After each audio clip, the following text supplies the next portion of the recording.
కవితకు ED నోటీసులపై PCC ఉపాధ్యక్షుడు చామల కిరణ్ కుమార్ రెడ్డి కవితకు నోటీసులు ఇచ్చి బీజేపీ సరికొత్త డ్రామాకు తెరలేపిందన్నారు కిరణ్ కుమార్. లోక్సభ ఎన్నికల్లో లబ్ధి పొందేందుకే ఈడీ సమన్ల డ్రామా ఆడుతోందని ఫైర్ అయ్యారు.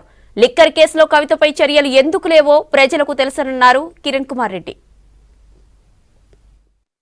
ఈడీ నోటీసులు కవితకు మళ్ళీ ఈడీ నోటీసులతో కొత్త డ్రామాకు తెరలేపి పార్లమెంట్ ఎన్నికలలో తెలంగాణ ప్రజలను మభ్యపెట్టి ఓట్లు దండుకోవాలన్న ఆలోచన బీజేపీకి వచ్చినట్టు అనిపిస్తుంది.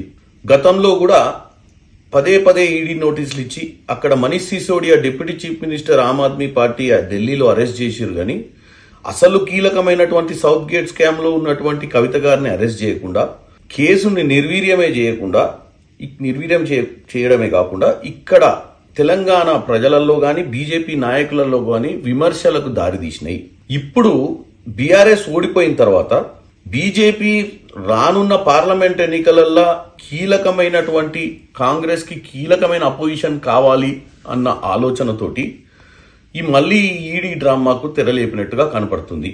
తెలంగాణ ప్రజలు ముఖ్యంగా బీజేపీ బీఆర్ఎస్ ఉన్నటువంటి సంబంధాలు గతంలో వీళ్ళు 9.5 ఏళ్ల పాలన ఎన్ని స్కాములు జరిగినా వీళ్ళపై చర్యలు తీసుకోకపోవడం, ఈ లిక్కర్ స్కామ్ లో కూడా పట్టించుకోకపోవడాన్ని ఆల్రెడీ గమనించారు.